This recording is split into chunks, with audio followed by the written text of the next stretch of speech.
Bonjour à tous, nouvelle vidéo, cette fois-ci dans l'idée de vous présenter euh, différentes idées pour améliorer sa gestion de 1 contre 1 contre le gardien dans les situations de face à face. On va commencer en vous voyant deux exemples qui selon moi sont des bons exemples, puis on va voir deux exemples qui selon moi sont un peu moins bons, où on pourrait améliorer des choses par rapport à ce qu'on va dire et voir dans les deux premiers exemples. On va commencer tout de suite avec Hendrix, une action qu'il a eue hier en Coupe d'Espagne. Alors, dans les situations, la première chose à prendre en compte, c'est la position du gardien. S'il est sur sa ligne ou s'il est avancé, comme dans cette situation-là. S'il est avancé, comme dans la situation qu'on est en train de voir, il y a une option euh, que les attaquants n'ont pas forcément en tête. Ils ne pensent pas forcément à cette situation, alors que c'est une situation plus facilement euh, déjà qui va nous faciliter le tir et aussi qui nous donne le plus de chances de marquer parce que c'est l'espace le plus disponible dans le plus ouvert, le plus disponible dans ce genre de situation. Et on va bien le voir avec l'image, la frappe croisée qui est pour la plupart des cas utilisée par les joueurs dans ces situations et en fait est très compliquée dû à un manque d'espace par rapport à la position du gardien. Donc, on va vraiment essayer de venir chercher l'espace ouvert au premier poteau.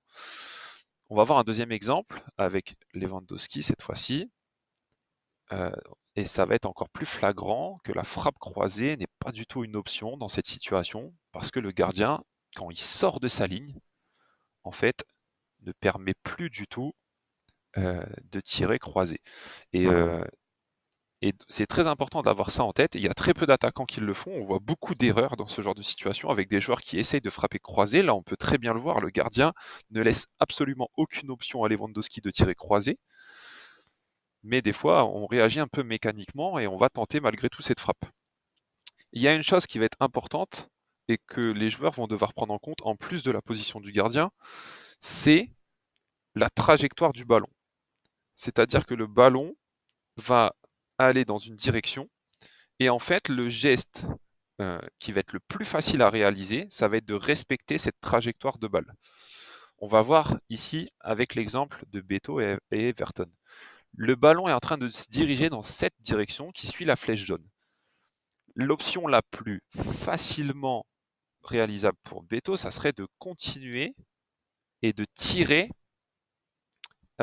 suivant cette trajectoire de balle. Pour moi, Beto fait deux erreurs ici et Ferran Torres, dans cet exemple-là, va faire exactement la même. Il ne respecte pas la trajectoire du ballon et essaye de tirer à l'opposé sur un tir croisé. Et en plus de ça, ils vont utiliser le pied opposé. Et donc ça, pour moi, c'est quelque chose qui est très compliqué, je trouve. Il faut continuer d'aller dans la même trajectoire du ballon et utiliser le pied, donc en l'occurrence, là pour les deux joueurs, c'était le pied gauche, même si c'est le pied faible.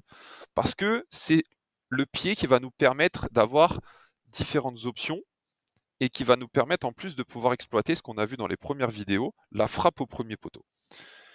Donc c'est vraiment des choses importantes à connaître, importantes à savoir. Il faut s'entraîner aussi parce que, comme je le disais, beaucoup de joueurs n'ont pas ces intentions de frappe et cherchent systématiquement à croiser en pensant que c'est l'espace le plus disponible. Mais dans les situations où le gardien sort de sa ligne de but, il a vraiment cette intention de tirer premier qui doit être en tête des attaquants parce que c'est l'option euh, la, qui peut nous donner le plus de chances de marquer parce que c'est l'espace que le gardien libère, en fait c'est au premier poteau.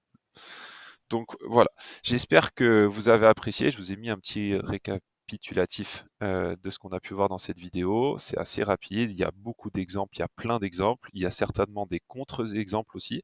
Je dis pas que tout ce que je viens de dire c'est une vérité, mais il y a des choses à connaître qui peuvent nous donner plus de chances et qui peuvent faciliter à un moment donné nos choix dans ce genre de situation.